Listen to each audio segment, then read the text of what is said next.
And we are live. What's up, guys? Today we're going to be talking about male neuroticism. Um, it's I feel like these days more men are worried and anxious than women. Women tend to be are supposed to be the anxious, neurotic gender, but men, in their own way, are just worried about the future, worried about self improvement, constantly worried about what women will think of them.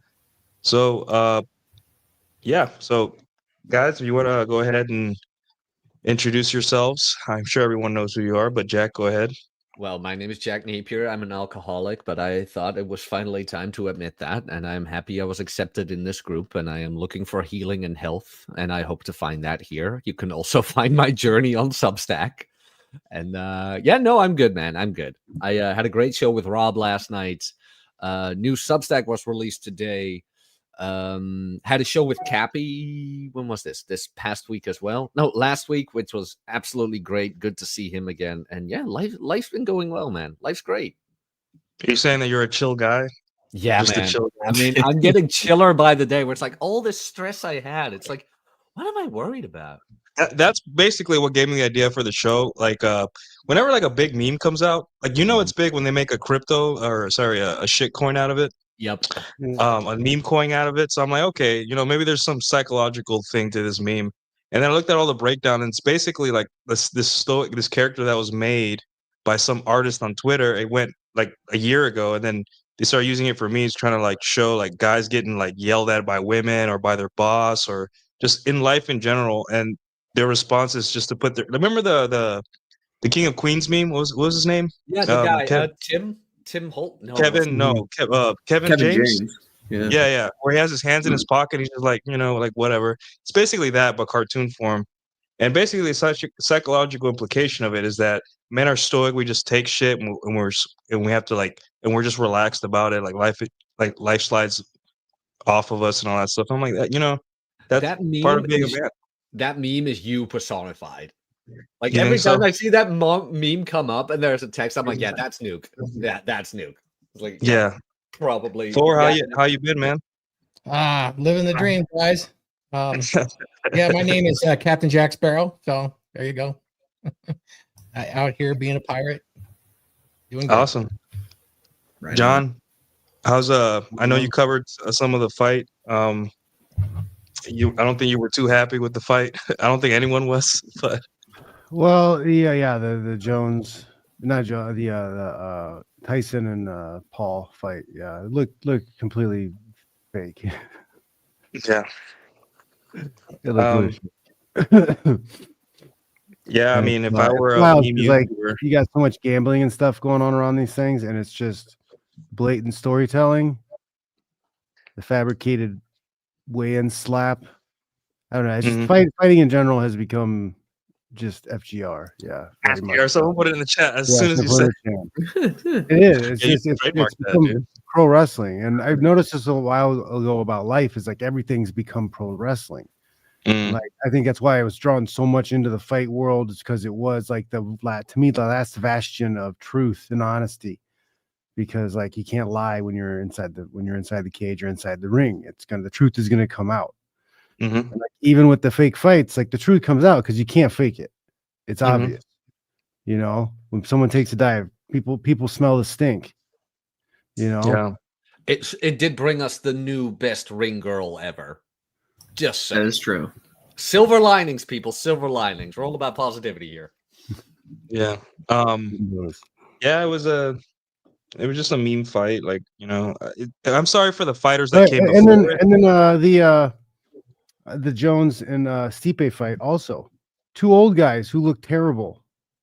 And they're trying to be like, John Jones is the Michael Jordan. No, I'm sorry. Like, he wasn't in that fight. Like, I got 3 heavyweights in the back of my head that I think beat him with how he looked. He didn't look amazing.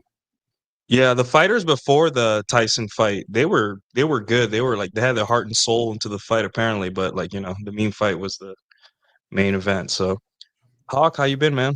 Oh, I've been good, man. It's been running around like a chicken with your head cut off since the election, so that's been fun. So I've been doing a lot of coverage of all that stuff, and just enjoying myself. Thanksgiving is coming up. One of my favorite holidays. Get myself a nice deep fried turkey because it's the only way to eat a turkey, and Mhm. I'll be enjoying a little bit of time off. Hopefully, people on the timeline will relax a little bit. You know, every on this like topic of neuroticism. I mean, definitely like in the whole Trump sphere and such. There's definitely a lot of people who are on edge over the next 2 months, and I just hope people can relax a little bit and wait for the next administration to come in. I mean, this nonsense of like having a lame duck period of presidents, this holdover from like 1850 when we had to wait 2 months for people to ride their horse and buggy to Washington, it's just stupid. Mhm. So now the Biden administration is just provoking Ukraine and Russia into escalating the conflict, even though we all know Trump wants to end it. It's just so fucking stupid. But anywho, we're here. We're going to talk about more It's important all a banker distraction. things. They're all in on it together. I don't buy Yeah. this country versus country crap. It's the banking system, and they It put is. on theater. They put on theater. It's all pro wrestling. They put on theater to distract everybody. Yep. They, Yeah. they don't, Well, they like, want the, they don't want the world to know that the money they hold is just worthless. Exactly. yeah. So yeah, I mean that all ties in, Hawk. We're not only gonna talk about like women and stuff like we're gonna talk about like different areas where men are becoming extremely neurotic. Why they become extremely neurotic, it starts in your childhood. And like even the most masculine identities online are incredibly neurotic about their like reputation, their self-improvement, their obviously you need to have a good reputation if you want to do this online shit, but they're it's just like they worry too much. It's almost like they are just like women in terms of how they act. In term, like women are supposed to be full of anxiety. We expect them to be. We expect them to worry, to be neurotic about stupid stuff. It's the reason we have the wife jack meme. It's because all guys know deep down women care about stupid stuff, but we love them for it. Like that's exactly what we want. It's what we signed up for. But I'd say the first thing I want to talk about is like self-improvement, right? So yeah, there's guys that are just like, yeah, I go to the gym and I get a good workout and I go home and I just, I eat what I'm supposed to eat. But then there's guys that worry about every single thing they put in their mouth, food wise. They worry about every single workout. Everything's got to be perfect. And if they don't have a perfect routine, they won't start anything, right? If you don't have a perfect gym or a perfect fitness plan, they'll never start. And these people that's a form of neuroticism, right? You need to have everything perfect. So, uh, Thor, you've been lifting longer than I've been alive. So, tell me how have you seen guys who in the gym self-improvement industry, I guess, you've seen a lot of neuroticism. What's your take on the men being neurotic about self-improvement? So we're talking about neuroticism because I have a lot of eroticism, not neuroticism. So when I'm in the gym, I'm not paying attention too much to the guys, but I'm just teasing you.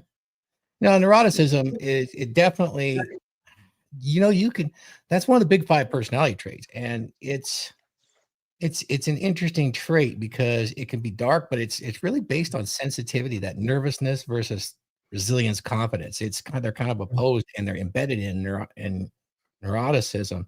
Some people are worry so much and they're so sensitive that they get kind of brain locked, but some people are able to convert that into um, motivation or fuel. They're worried so much they have to do things, and if it goes too far, you start getting the guys that are counting out. 1, 2, 3, 1, 2, 3. Okay, I could do my rep. You have to get prepared mentally. I've seen that kind of neuroticism in the gym too, especially with weight loss guys. Weight loss guys get real religious, and I think that leans into neuroticism too. When you've been in the gym, and the gals can do it too. When I worked with the bikini competitors, they get really, really overly sensitive and worry a lot about who's looking at them, stuff like that. But yeah, it definitely affects the men. There's a lot of guys in the gym that have some neuroticism around working out and even appearance. In fact, the better they look, the more they have trouble with their appearance, has been my experience. Yeah. What is it Overthinking called? things. Sorry, you mean like people start to overthink what they're doing? Yeah. I think Everything. I think that's something I've noticed as a trend in jujitsu. I've been calling them like jujitsu nerds. Oh, Like, oh god, there's jujitsu nerds. but it's like a neuroticism because they've got a list of all the techniques and all the possibilities from each position, and it's like, bro, you're a 3-stripe white belt. Like, I think you need to chill a little bit and just roll. Learn to get in the zone, get in that flow state. Yeah, just feel it. But they're trying to like mathematize this technique to this technique, and then they do this technique, and they know all the names. And like, I don't even have names for stuff I do. I'm like, use your right hand and grab their leg. Yeah. And they have a big list. I had a guy who I was working with who had a spreadsheet. Mm-hmm. He had a spreadsheet of his workouts, his diet, and his training routine, and when he did the training routines. Yeah. I was just like, bro. I would keep a small notebook when I was going to the Gracie Academy as an apprentice instructor, but it was different. Yeah. It's mostly I wrote about my students, who they were, their names and their kids and all that sort of stuff. I guess I was a little neurotic about that, so I could connect with them, Yeah, it's I don't know. It's just they're more obsessed with remembering the names of all the positions rather than just feeling what you need to feel to go. Yeah, and when you get in that zone, holy moly, it's a different reality, isn't it? Yeah, you don't think about it. Nope. You just do. Yeah. You'll get into a position like when it first starts happening, you get into positions and you're like, how did that happen? Yeah. How did I do that? Yep. Yeah, that's the amazing thing about that. So, I mean, this is in all types of self-improvement. Like guys will ask, what books do I need to read? Or even with field reports for guys who are having trouble in their relationships, the way they write is that they're so worried about their wife, what their wife will think, their girlfriend will think, their family will think. Yeah, they're neurotic because it's just, guys, we grow up well, you have a mother and a father. When your father, all he does is say, "Hey, get your homework done and be home by dinner." And you have so much, you don't have much to think about because as a kid, you're just like, "Okay, as long as I'm home by dinner, my homework's done. That's all I need to make dad happy." But when mom's unhappy, like everyone in the family tries to make her happy, and it's like nothing's ever good enough, right? So we tend to become just as neurotic as our mothers because we want to make women happy, and there's just no way to make them happy because it's an emotional thing. Like it's not based in rationality. Like if you do something nice for mom, she's still going to be mad at you. So as a kid, you get that neuroticism because you're trained that if mom isn't happy, then no one is going to be happy. So That's interesting. Yeah, I think I noticed in the relationship, Nuke, maybe you've experienced this too, but the neuroticism, people that are like worry warts, they worry all the time. I noticed that some mothers do that, and then if it doesn't go their way, they use the guilt component on the neuroticism side to get things back in line. What do we say here? Get back in that log house, or the long house. But yeah, I see the warriors really take it, and then the opposing. The way to get out of it for us guys, I mean, if you're a big worry wart, imagine this. I don't know if anybody here has ever ridden a motorcycle, but if you have, they teach you in a motorcycle that if you're driving and you're scanning the road, they say keep your head on a swivel, because if you tend to stare off like at the curb over there, the mailbox over there, you naturally start driving right towards it and you'll hit it. That's why they tell you never do that. Now, in a person that has high neuroticism, it seems like they worry about a particular set of circumstances so much that it's front and center. My girl's going to cheat. My girl's going to cheat. I'm too fat. Well, guess what happens? It starts to actually happen to you if you think of it like that. And that's a component of neuroticism that I've actually had a lot of experience with guys that I work with as mentees. They focus a lot on what they're worried about instead of becoming resilient and confident. That kind of neutralizes that. It lets them look away and see things as they are. I went on a ramble. Sorry about that.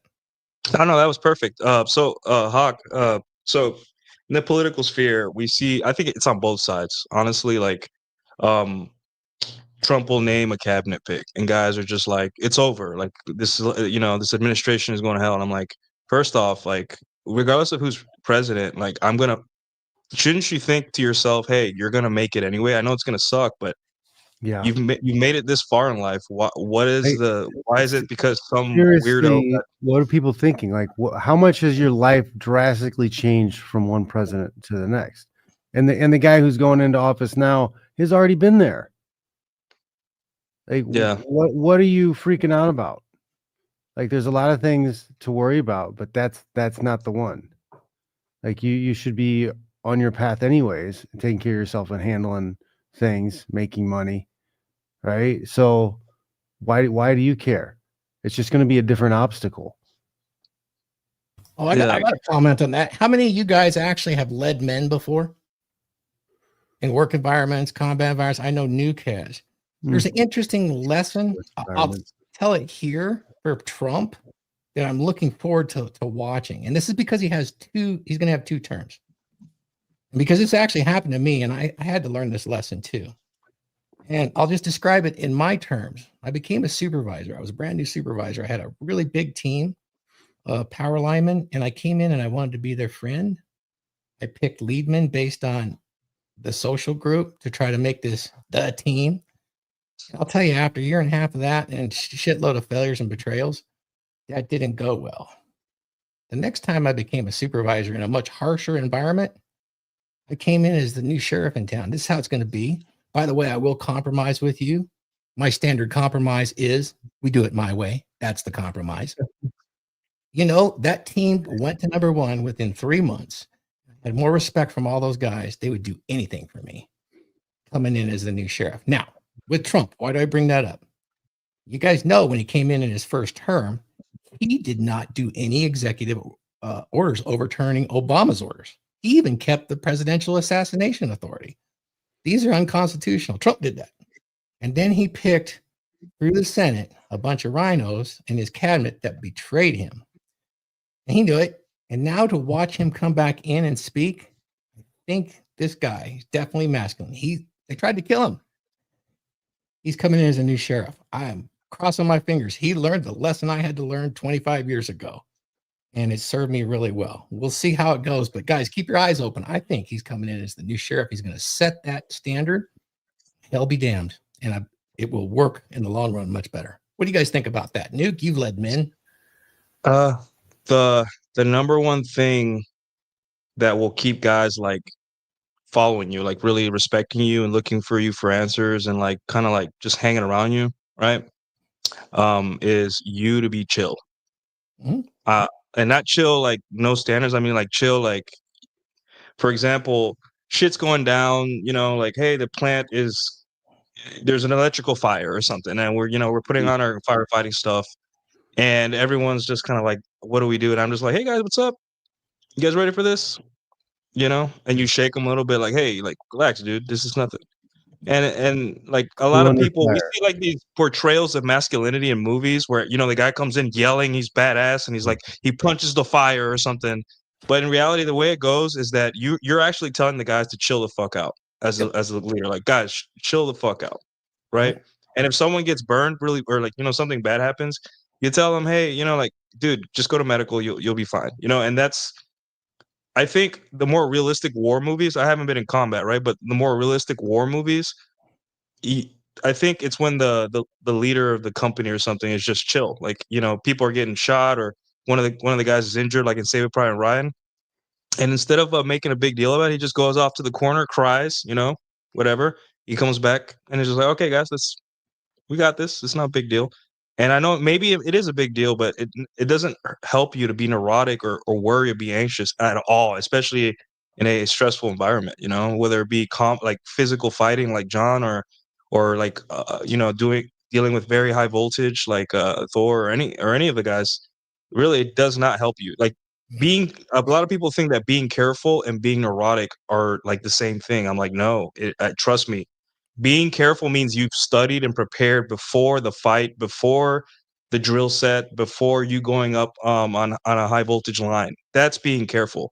Being neurotic is regardless of whether you're prepared or not to worry anyway, and that's not going to help you ever. No, Nuke, that's a really good point because I think that illustrates the component of neuroticism where it's high emotion. I have a good friend that's a Navy SEAL commander, And Mhm. one of the things he describes to avoid this is emotional detachment. You have to learn some emotional detachment when the shit hits the fan. And I think that's really true. Hey, Stone's here. Oh, hey, really? Hey, hey. Look Right. at So that. political. Hey, Look at that. Hey, Looking hey, good, so, wait, Pinky. I wanted to get Hawk in. I think I cut him off. So Hawk, so in the You're political good. sphere, you know, a lot of guys who are so-called alpha males, right? Or like I always say, like Jack Posobiec, Sobeck. Yeah. Posobiec. I don't know how to say him. He's, he's always like, "Oh, I'm this right-wing troll and all that stuff," but like you could tell that he is as neurotic about anything that happens with this new administration as like the most liberal person is about like Kamala Harris or something like that, or whatever Joe Biden does. So, The thing right do you think now, it's the same on both sides? yeah, but it manifests in a different way. The thing right now with everybody who's in Trump's camp, myself included, this Matt Gaetz thing a couple days ago was a huge kick in the dick. Basically, what everyone is on edge about is how is this administration going to look like within the first couple of weeks? And these like 2 months of appointing cabinet appointees and such is just keeping everybody on the edge of a knife because we're like, okay, has this administration learned anything? Has this administration, are they actually going to do what needs to be done? And there's like some signs they're pointing in one direction, there's others that point in the other one. So everyone's just on edge because like really we can't really do anything. Like we're in the commentary sphere, we have a little bit of sway over certain things, like certain issues, what things get trending. Like people like Captive Dreamer, Martyr Maid were literally being talked about on Fox News and debate stages because of his tweets. So it's like we do have an impact. How much of it remains to be seen. But that's why everyone's on their edge right now. It's like, okay, if we get to the first 100 days and it's literally the same thing as what was going on in 2016, it's like, okay, great. We know what it is now. Now we just have to focus our energy in other directions. If it's not like 2016 and literally day one we start signing executive orders and firing a bunch of people, like, oh, okay, well, now we have to put our energy in a different direction. So that's why everybody's so on edge right now. Mhm. Yeah. Sounds like a lot of women being worried. I'm like, dude, I just want funny tweets. I want a funny presidency. Hilarious Yeah, presidency. That's all I exactly. want. And At least, cheap at steak. least it'll cheap be steak. entertaining. Yeah, To me, exactly. it's when the Titanic was going down and the band's still playing. Yeah, I want that. I want what's the name of that song? We get a comedian. Near My God to Thee, yeah. So Ryan, welcome to Rule Zero. hey. Neurotic So sucks. we just talked about like field reports and how men's neuroticism comes out in field reports and when they talk about the women in their life and all that stuff. And you are the couch of that, So if you could let us This is know why I when call you Haitian on my streams, by the way, just so you know. it's okay. It's the same I island. noticed the except dog's we're not building, there. What do you want to say? I'm just saying. we're actually building a wall from Haiti. No joke. We have the same exact problem. Like That's Texas funny. and Dominican Republic are the same now in that we have the same exact problem. And I'm not going to get into it more than that. So. They are eating the Fair enough. cats. They're eating Yes. the dogs. I'll buy you a hat like mine. Yeah, your neurotic thing is funny. The part I love the best about it is, and this is not to demean anything anybody's here saying, absolutely all valid, 100% good, absolutely. The way I've approached it though is I don't want to say it's not your fault, but ultimately, like the do you even lift bro is the reason why you're neurotic. Every guy. Like, look at John. He's passing out. John's falling asleep right now. Does he look neurotic to you? No. It's a hormonal thing. Because when you do testosterone, one of the effects testosterone has in the body is it mutes your empathic response. You know, girls always talk about us feeling whatever. It's not that we just don't talk about our feelings. It's just the threshold for us to feel is higher. Yeah. So when you get guys that are neurotic, you'll find the one telltale sign, and this is the field report thing, is they start thinking future tense. Everything is about the future. Hey, you should go do something today. Well, and then they're worried about some fictional thing. And it's never articulated. Like you can't get them to articulate it. If you ask them, well, what are you worried about? Just go talk to her. And they'll kind of make up some ad hoc post justification reason why they can't. Well, what if me too? And all this. And that's why all that clickbait shit works. It feeds into that. But you start upping your testosterone. And I'm not saying get kids on TRT. Last thing we need is more kids on hormones.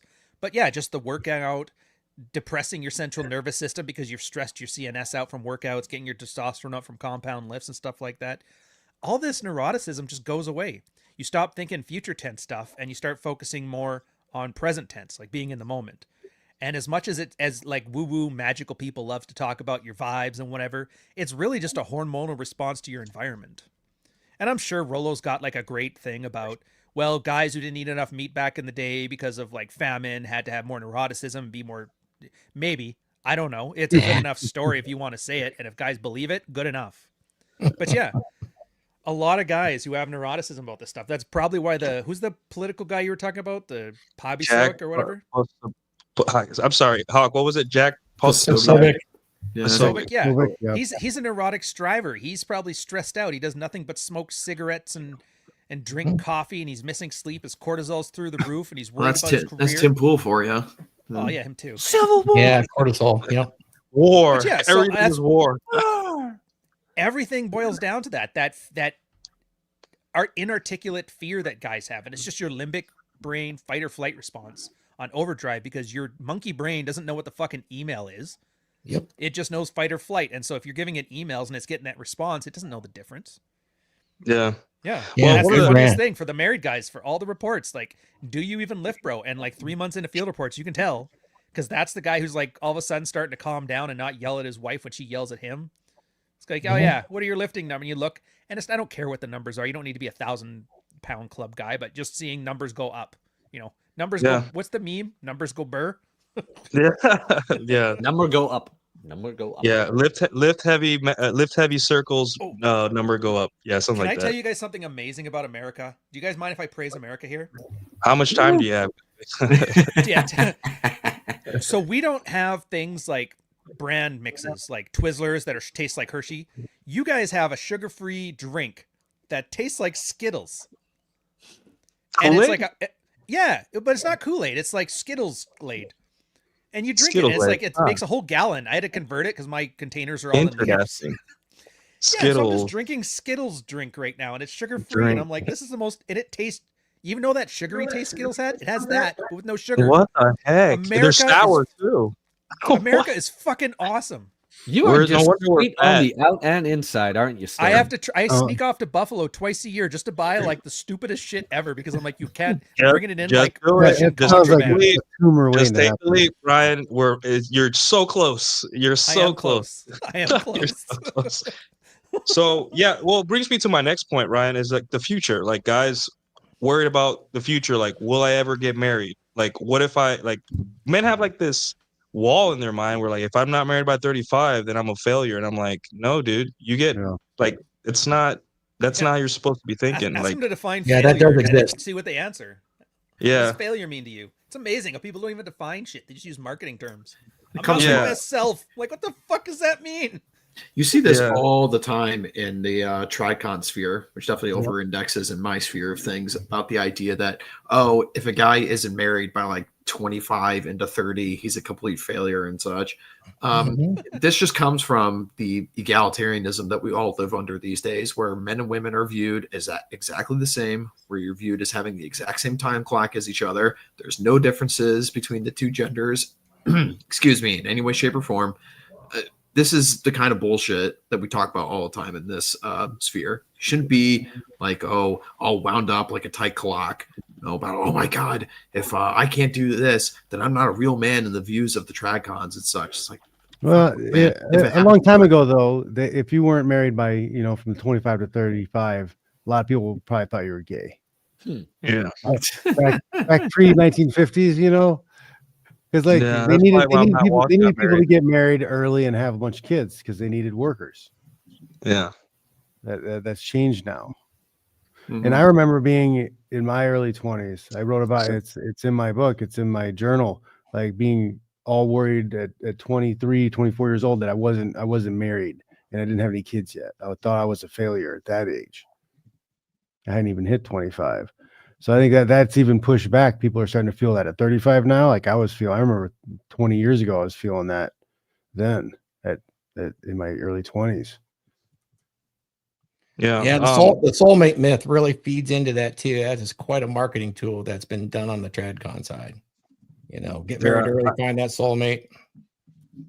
Yeah, well, the future, like, I used to worry about like important stuff in the future, but it was always stuff in my own life. But it seems like guys now worried about like things they have no control over. And it's really, there's like this really simple chart where it's like, do you have control over it? And it's not your, then it's, can you do something about it? No, it's not your problem. And that's it. It literally is that simple.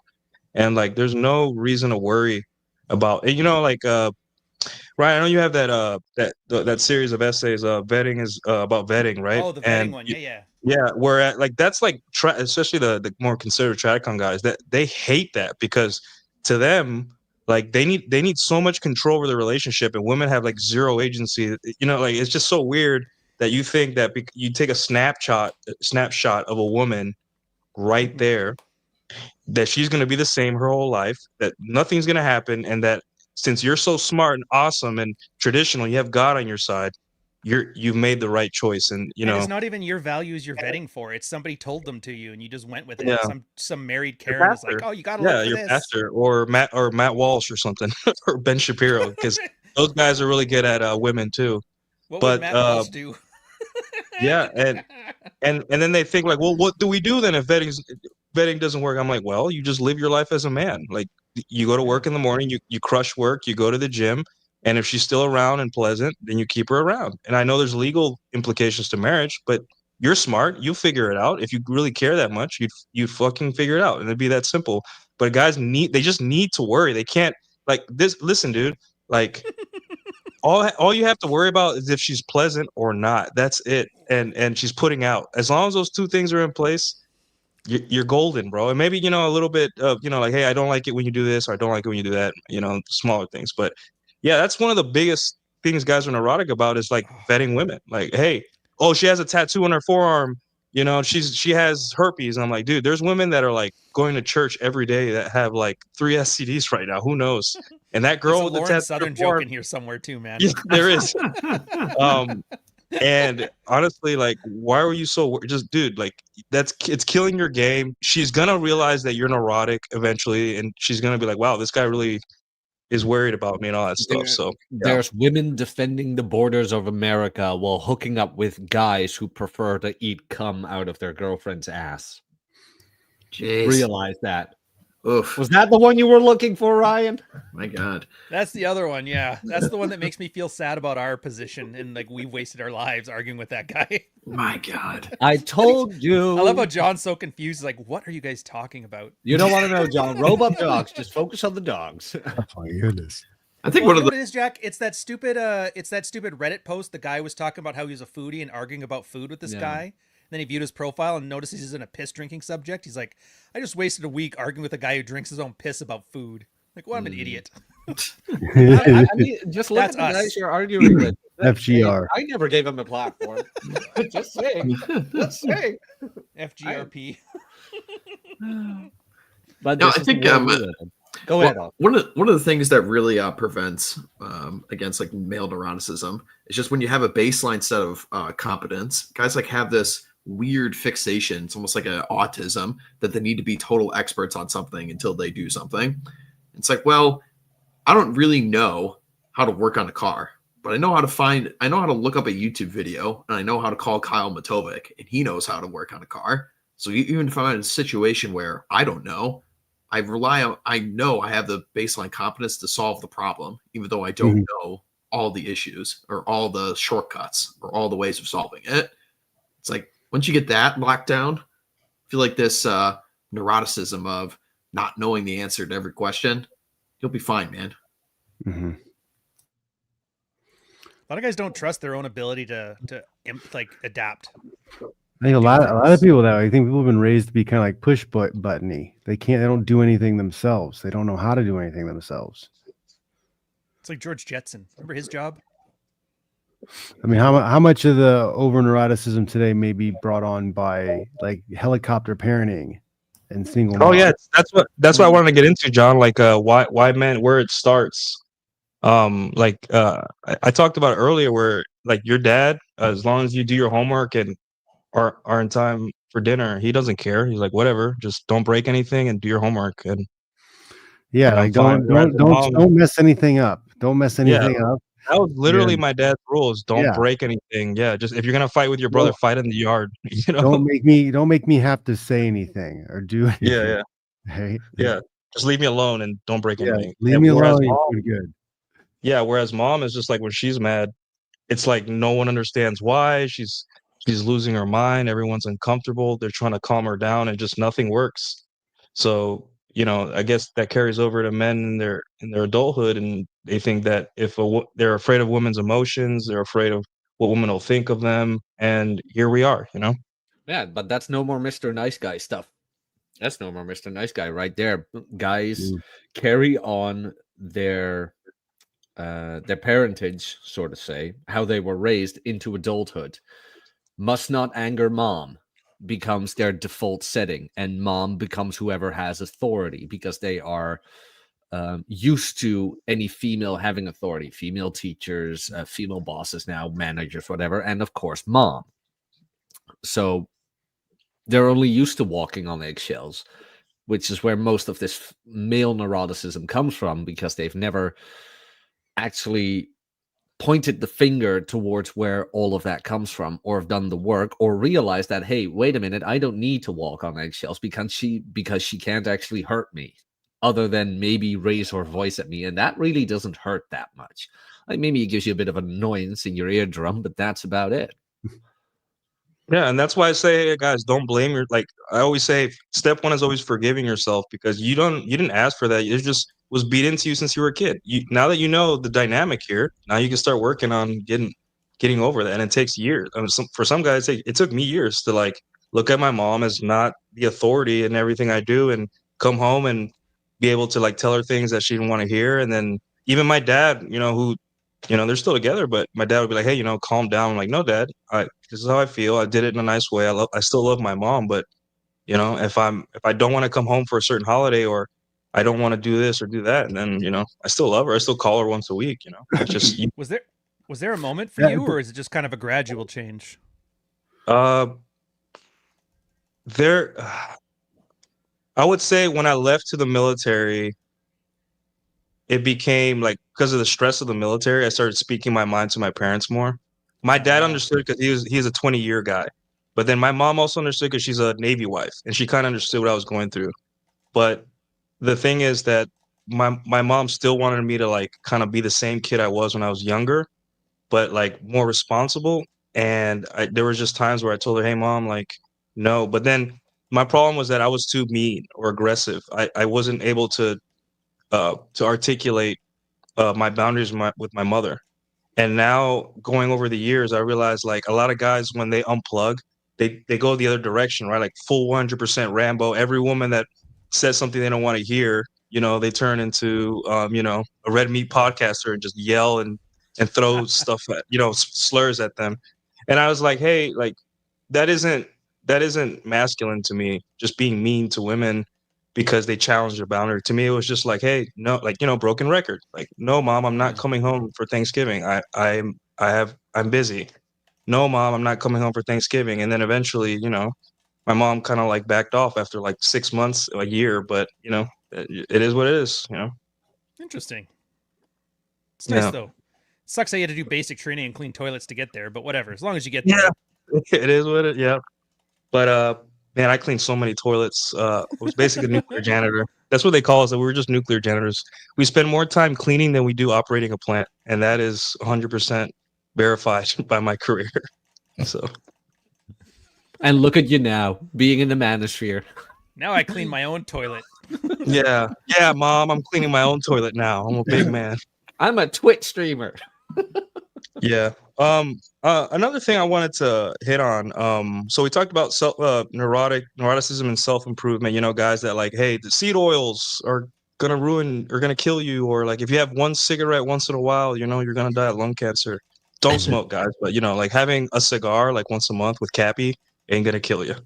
Cappy will though, but vetting women like that, it's not a bad strategy. It's not a good strategy. Sorry. Um, we talked about why men are neurotic. What other places do you think men are like neurotic besides, vetting, self-improvement, the future, and all that stuff? The workspace. It was The about The to say workforce. workspace. that. Oh, interesting. Yeah, I mean, for people who want more information on how to handle the workspace, I recommend Chat of Arabia Substack. That is absolute brilliant office politics right there in writing. But a lot of guys are very neurotic about their performance at work. Like, does the boss like me? Do my coworkers like me? Is this the standard? Is this quality?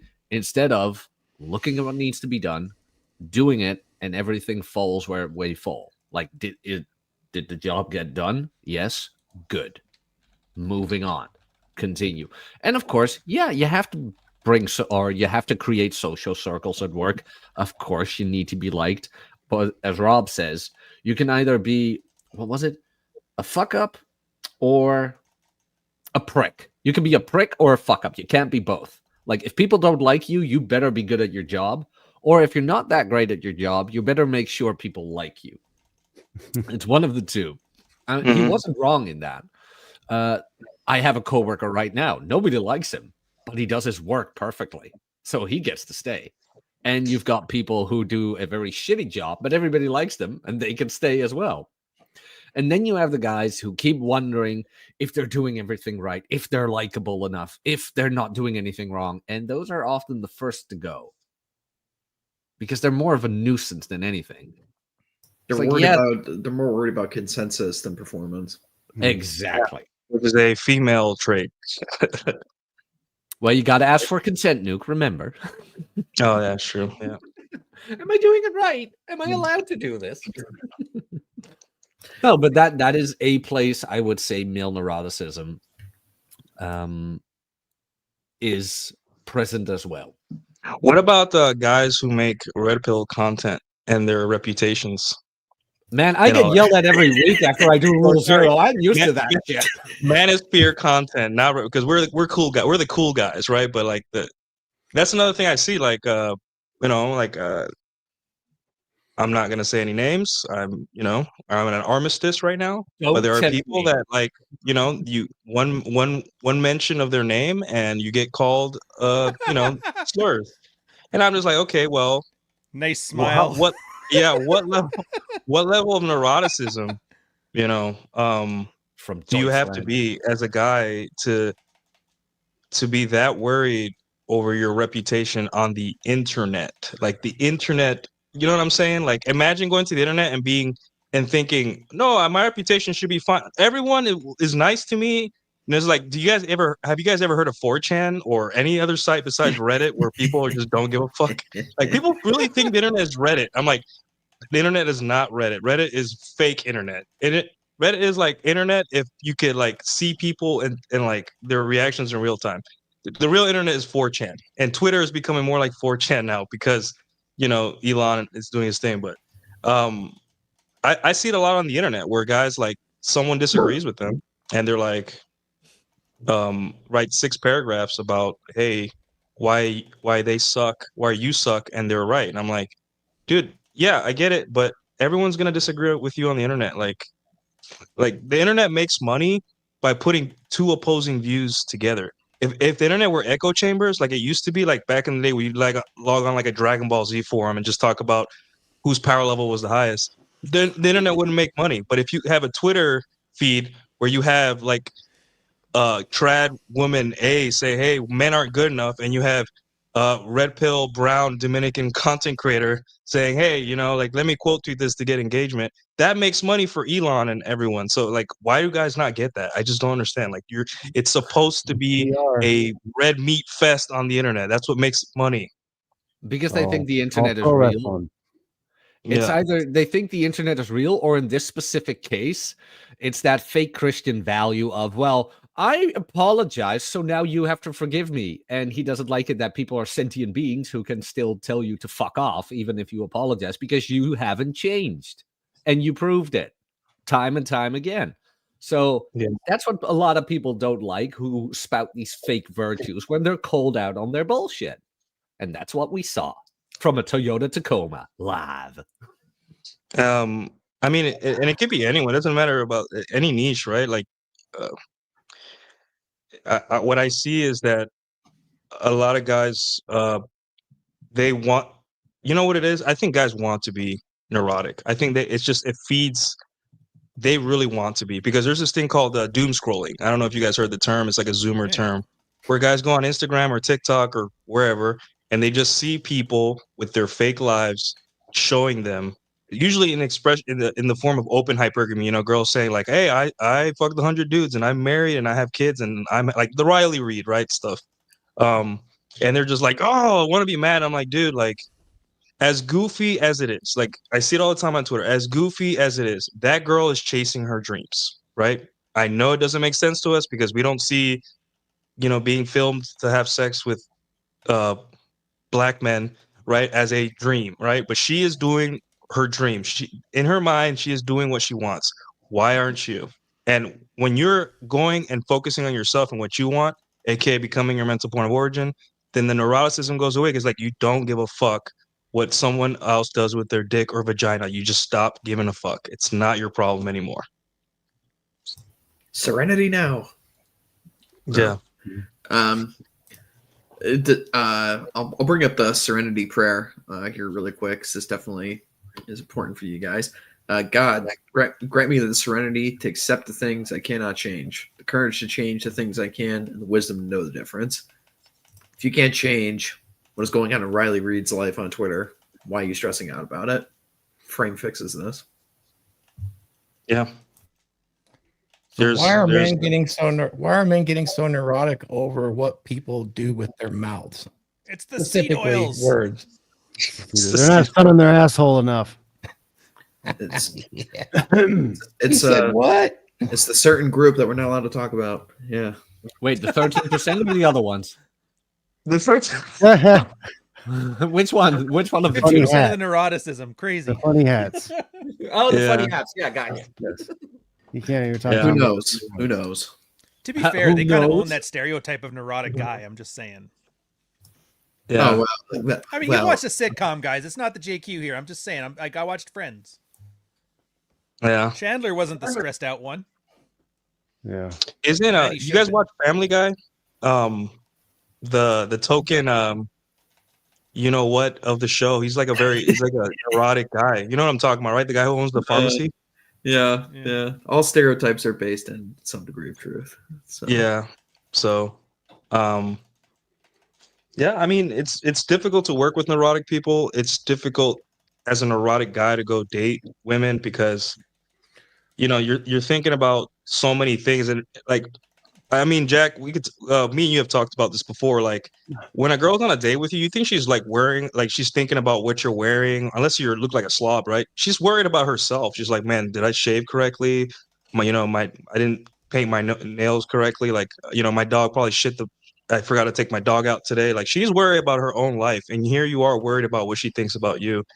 And in reality, your job as a guy on a date is to get her mind off that stuff. Really, that's what guys forget. Like, they're so worried about being judged by women that they forget, hey, dude, you're here to get her mind off of that and to, have a little bit of fun, not to plan your future, not to like worry, it's just have a good time. And that's basically what guys miss about dating. That's why they fail, is because they're so neurotic about everything that has to do with the date. I'm like, no, dude, you go out there, you get rejected a couple times, fuck it. But eventually you're going to realize like, hey, the girl just wants a distraction and you can be that distraction for the night.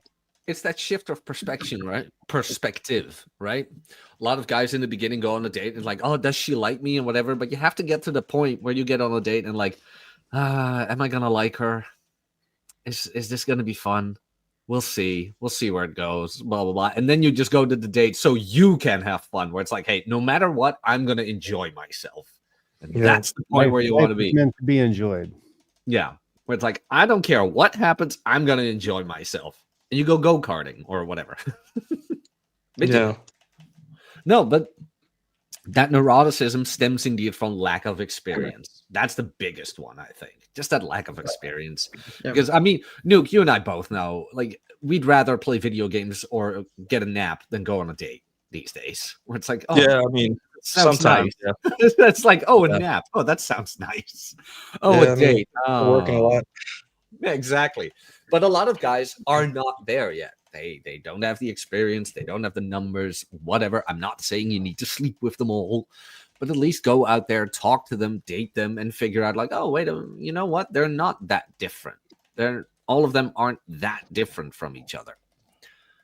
Yeah. And then you will notice that with experience, your neuroticism will drop like to zero. Maybe not to zero, but it will just drop from the point where it is now. Confidence and competence. Yeah, man, I wish Rob was here on this show. I should have invited him on. Damn it. Oh yeah, he would love to talk about this stuff. Oh so, man, he would call you an asshole, then fart over the whole stream and be like, "Fuck you guys!" Drop his beer. Bud Light. Who cares what he thinks? Oh, that's another thing. The Bud Light thing. I knew I was forgetting something like what guys consume, like their you know, their view, how they look at how other guys view them, right? So like when the Bud Light thing came out with the person who was not the gender that they were born Mulvaney? with. Yeah. Dylan Mulvaney? Yeah, that's the one. Dylan. Oh, guys were like, I can't drink Bud Light because then people will think I'm gay or something. And Rob is like, fuck it, I'm gonna drink Bud Light on stream. I don't care. It has nothing to do with my masculinity. Yeah. But that's another thing. Like guys are neurotic about like their masculinity. Like, hey, am I a man? I'm like, dude, are you? Like, what's your testosterone profile? Like, what's your hormone profile? What's your, like, you know, do you like watching The View or do you like watching Joe Rogan? I don't know. Like, what's a man? You know? Yeah, look no further than masculinity Twitter to see that. Roman statue Pajit Twitter. Oh, I shouldn't have said that on the stream. God damn it, I'm done. Well, guys, it's been real. It's over. Yeah. But yeah, I mean, and I fell for that trap, right? I thought that, hey, a couple years ago, I was like, hey, I gotta lift and I gotta do all these things because these guys are the cool guys, like the Soul Brawls of the world and the Ajax and all those people. Like, I gotta eat a lot of red meat, which, I like red meat, but like it got to the point where I felt guilty for putting sugar in my coffee. That's how bad it got. I'm like, jeez. Okay, this is getting stupid, and I just started putting sugar in my coffee and sometimes ice cream, and now I'm just overweight. Happier. Yeah, no, I'm actually happier. So, yeah, with whipped cream and ice cream in your coffee. Damn. Yeah. I always knew you were a fairy. Dude, I can't do black coffee by itself anymore. I don't understand the point. Wow. I don't understand the point.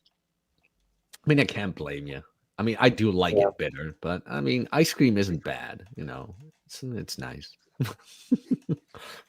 But oh well. Yeah, but it's the competence thing. No, it's not the competence thing. It's the status thing. Like, who do I want to be associated with? The people I associate with, they don't drink Bud Light. They hate Bud Light. I see it in the gym all the time. A lot of people who don't even have an iPhone or whatever, they all wear AirPods. All of them. Anybody else notice this? Everybody in my gym has AirPods.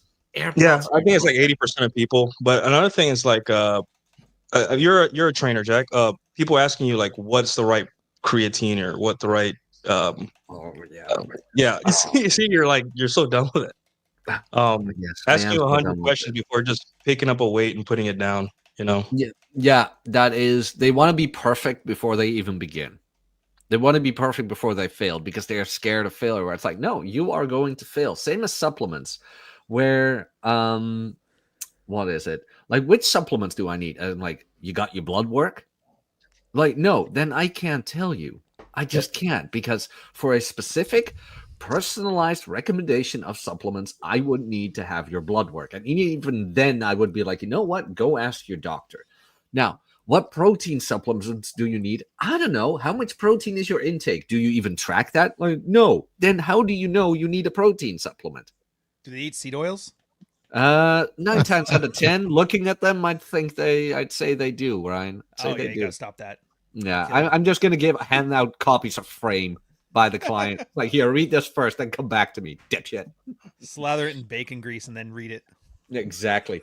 But no, and same with exercises. Like the whole neuroticism about chest. For some odd reason, the lower chest is now the biggest point of focus, where it's like, guys, your chest muscle exists out of two pieces: pectoral minor, pectoral major. That's it. If you do normal bench press, you'll get it. Yeah, but I need to train my lowest part of the chest. It's like, buddy, that is still the pectoral major. Normal bench press with an arch will get that. But they're so neurotic about it that that part of the chest won't grow that they never even researched autonomy. It's like, what? Like, how about you start with the normal things first, squat, bench, deadlift, and go from there? What about the guys that need to make six figures to talk to women? Like, dude, if they're not perfect, bicentennial man. Women can't smell your bank account on you. Trust me. If they could, I would be swimming in way more poon. Just saying.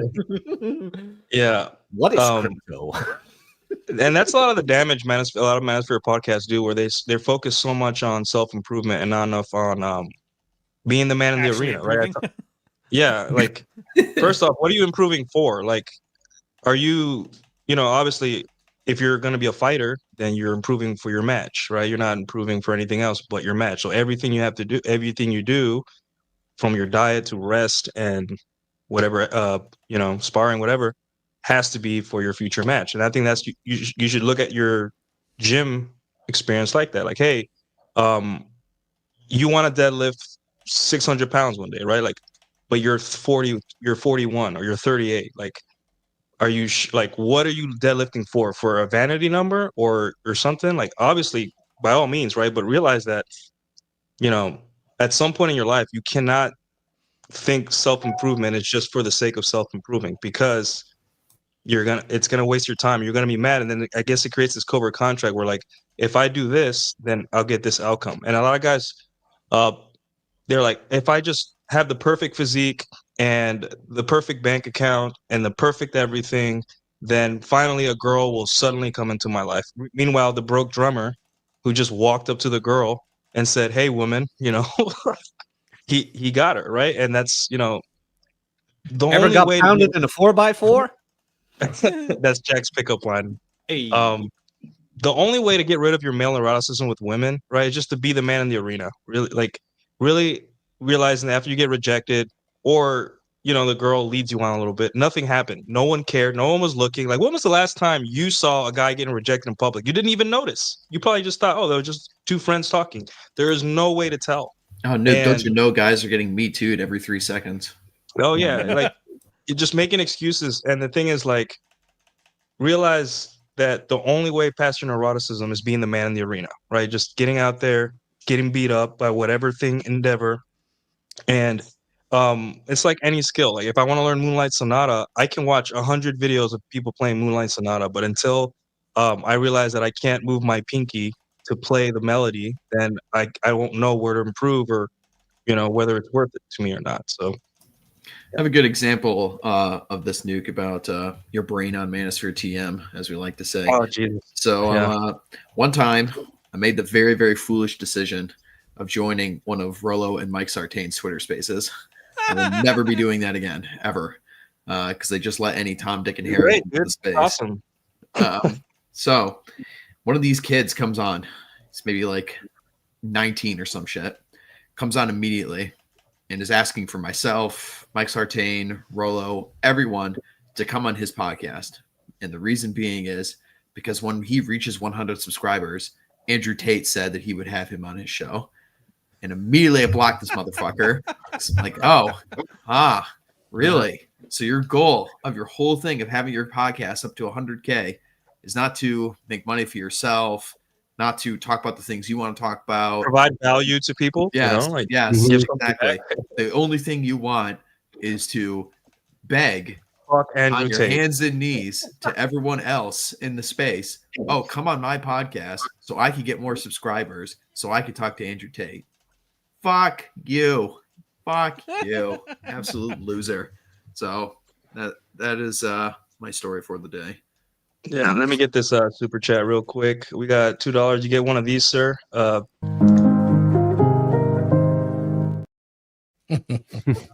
with the $2. Tradcons who promote legacy. Is it just all ego? Anyone want to take this one? Yes, it's all ego. All of it. All of it is just ego. Legacy. Congratulations. You put your dick in a woman and you came like millions and millions and millions of people before you, and billions, by the way. What else have you created that provided value to the world? Well, I'm an office worker. I make Excel sheet. Not shitting on these people. No, I'm not. That's not what I meant here. What I'm saying is you're not that extraordinary from everybody else. Yes, you're a valuable member of society, but having kids in and of itself, my legacy isn't that much of a legacy. What are your kids going to achieve? Like, most of the guys here have written a book, won world championship titles, or are changing the course of a country. It's like, that's a legacy. Coming inside of a woman, having her pooping out a kid, no offense. Is that the hole it comes out of? Yeah, I know, right? Ah. So no. You ask any Tradicon when I say, hey, what's your plan? Like, hey, we got to make society better, whatever, blah, blah. And I'm like, okay, so what's your plan? And like, well, I'm raising my kid. I'm like millions of others. Are you raising the next Caesar or Well, something? honestly, no. A lot of people today don't raise their kids at all. Oh, yeah. They put it's all push button. That's one of the big problems we have is it's single moms and the state. Like everybody, even the married couples, like people will spend an exorbitant amount of money to have someone else spend time with their kid and raise them and guide them. And they only get 30 minutes a day with that kid, and they're probably telling him to brush his teeth and do whatever and get him off to the next program, driving him to another lesson somewhere. You know, it's always, especially up here in the Bay Area, it's always rush. Everybody's in a hurry to get somewhere else. They always have multiple things to do, and nobody's ever present with what they're doing because they got so many things to do in the day. And they're not raising their kids. They're having children. They're doing things to make money to pay for other people to raise their kids. Do you really think Matt Walsh is raising his, like, he has nannies and, you know, I mean, I whether it's conservative or leftist type people, like my kids go to a private school, and like those people are probably more based conservative, but I mean it's California conservative, but it's Canadian. You know, they still are paying crazy money to put their kid in school, you know, a private school 8 hours a day instead of homeschooling. They're then paying for after school care, and then they take them to one or two sports programs or a music program or something like that after. Like the kids got a busy 12-hour day. Like, where are you influencing the child yourself? You're on Twitter telling everyone how great of a parent you are. You know, You're like in labor tweeting about feminists. I think the legacy thing does come from a deep-seated part in male psyche. It's like the son thing, right? It's like what does like every man want? It's like a kid he wants a son, right? I think it's just part of the lizard brain that's never really going to go away. But I think where we're talking about in this discussion with the whole ego thing and where it devolves into ego is where you have like characters. Matt Walsh is a perfect example of this, who gets on his soapbox and says to himself all the time on Twitter or in his videos, oh, well, men don't need to play video games. Men just need to go and talk to women so we can improve my standing in society or do what I want you to do. Well, yeah. So it's there's a little bit of truth to that because some guys, that's all they do. And they live virtually. Their entire life is virtual living. They don't do anything themselves. They don't have any skills, and they're just playing video games all day. I think we should target those guys and make fun of them because they're holding all of us back. Right? Playing video games on its own, yeah, it's okay. It's a fun release. Reading a book on its own is a fun release. You read a comic book, it doesn't have to be a novel. Like that's fine, but it's got to be tempered with like hard work and progression and being productive. Yeah, like it's like a certain female trad influencer who I'm not going to say the name of, who said, hey, men aren't good enough, and I can see why women are not happy. And then in the same thread said, I'm going to raise my son to be better. And I'm like, oh God, we'll see him in the chat in 10 years, asking for like help. I'm because that's exactly where it starts. I'm surprised you didn't follow that up with, well, in her next tweet, she advertised her OnlyFans. It's like, that would have been. Yeah. I'm surprised it didn't go there, actually. Yeah. Well, I mean, that's how guys start getting neurotics because of these women that are, hey, I'm awesome and I'm a great mom, blah blah blah. Look at me as a mother, blah blah blah. And it's just like, poor kid, like imagine living with that. Imagine she talks to us like that. Imagine how she talks to people like in her life. Oh man, you've seen this so much. It's- And Roosh was right that the black community was the canary in the coal mine for the white community. Do you see how pampered and how entitled a lot of black women are, and how a lot of white women are becoming that now? Roosh predicted this 10 years ago. He's like, the black community is the canary in the coal mine for the white community, and there's And more there goes single moms. monetization. Well, I mean that wasn't a you're triggering one of my bugbears, Jack. I'm not going to say anything, Oh. but But you see that they have pampered their kids as well. And when you look at that book, The Boy Crisis, that goes into the repercussions of single mother households, how bad it gets. Crime statistics, criminal percentages. Fuck, how do I phrase this? Give me a moment.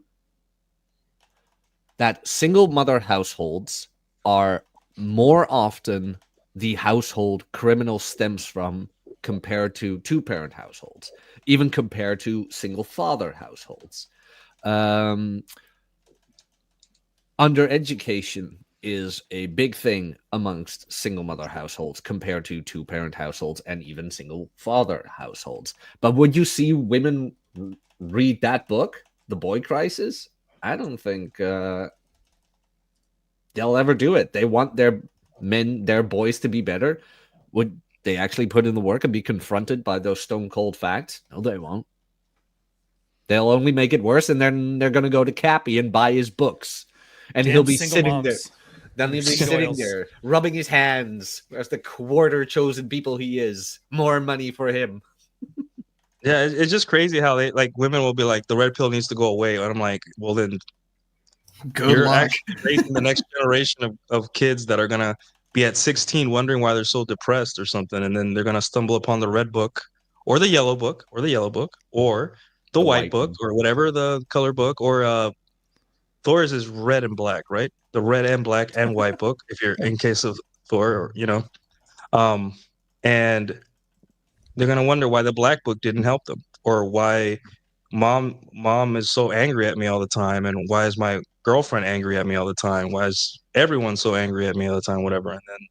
And I'm like, well, if you guys really want the red pill to go away, then it's in your hands. It's always been in your hands. Like, obviously, guys will always want to know how to get laid, and we're gonna trade notes for that. But the real work, where you're unplugging and figuring out why you're so neurotic all the time, that takes a long time. It took me like a couple years to realize, like, hey, I am beholden to female, my mother, whatever female in my life, their opinion, to the point where I'm not happy. And you see it on these like dead bedroom posts, like the Billy Bad Pratt posts and all that stuff. Free, it's really good engagement, guys. If you guys want to grow your Twitter, post one of those bad boys there and just walk away, and then come back in the afternoon and watch all the emotional. it's great. So sad because he's such a smart dude, but it's just all his Twitter account is posting Reddit posts. And But isn't that the smart thing? Just cheap engagement for money? I mean, say whatever you want, but it's how smart. much does he make? He makes like a couple $1,000 a month on Twitter. It's like, exactly. So I mean, is it a shame?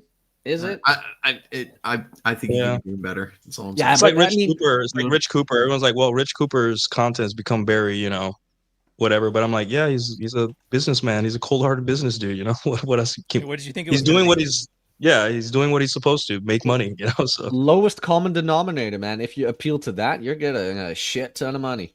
Say whatever you want about Myron, but he's got more money than I'll ever see. Well, it's true. He's still going. But I know. Hey, how long has it been, Hawk? Has the boat been made? Has the boat trip been made? So I got an answer to the legacy question for all the TradCons out there and the Matt Walshes and all that stuff. If you really want to do something like a legacy, you're just talking about it now. Otherwise, go the Elon Musk route. Have 3 or 4 wives and start having kids. That's a surefire way to do it. So yeah, that's or convert to being a Muslim. Convert to Islam. Yeah. Of course, they don't want that. They just want to talk about legacy being in a certain, soulmate myth to maintain control and it's a. That legacy isn't the correct way, Thor, because it's not a white picket fence. But yeah, exactly. Yeah. All right. Well, But regular marriage is just one woman, one man, one itis is really just Marxism. You're just making the playing field even instead of let market forces apply. yeah. That should piss them all off and get some comments. All right. Well, let me thank these guys for their new memberships. I want to thank Donger for a new membership. And who else? I like that. Yeah, it's quick and to the point. Julian, thank you for gifting a membership. Get one of these, sir. Yeah, but I mean, I think we beat this dead horse enough, guys. I think they get it. Our audience gets it. It's you are not designed to be neurotic and worry. You're not designed to like have people constantly care. You care about what other people think of you, especially on the internet where they don't know you. They don't even know your real name. So why would it matter, right? So let's just get some closing thoughts, and then we'll get out of here and enjoy our Saturday. So we'll start with Hawk. Like closing thoughts and what you got going on. Well, I've said all I really needed to say. Read that Serenity prayer, guys. I think it's a important one for you. If you can't change something, don't stress too much about it, unless you have a company that focuses on it. So myself not included, of course. So, all right. Check out more of my stuff at the OGC. I had an article come out on Friday where I was ripping apart a bunch of virtue signalers on the hunting front. Because a lot of people like to say, I hunt, but I'm like, fuck you, you're gay. So I wrote a takedown of that. Be sure to check that out. Hunt to kill. All right, John. Take us home. What you got? I am. I think September 7th. I'll be in near Albany, New York, for a seminar, the Lion's Den. Be doing I think an hour no gi and then an hour and a half gi, something like that seminar, or no gi and MMA. I can't remember. I'll have a flyer or something up on my Instagram and socials this week. Yeah, other than that, you can go jumpfish.net, sign up for the newsletter. I haven't sent one out in a while, but just sign up just in case. And yeah, Jumpfish Knows Nothing. Sunday night, I've switched the time up from 7 to 6 p.m. Get it a little bit earlier in. Come through. I'm watching Bare Knuckles tonight. There was a 3 a.m. UFC card I totally forgot about, and I did not watch it. So I won't be talking about that, but I will talk about the Bare Knuckles because Bare Knuckles is the least gay fighting out today. The most painful, yeah. Sounds like it's the most. All right. I like honest things. And it's the less kayfabe, because as much as people might try to fake a fight, you can't fake a bare knuckle fight. It's just not happening. Yeah, it hurts. It hurts. Yeah, it hurts way too much. Cuts happen.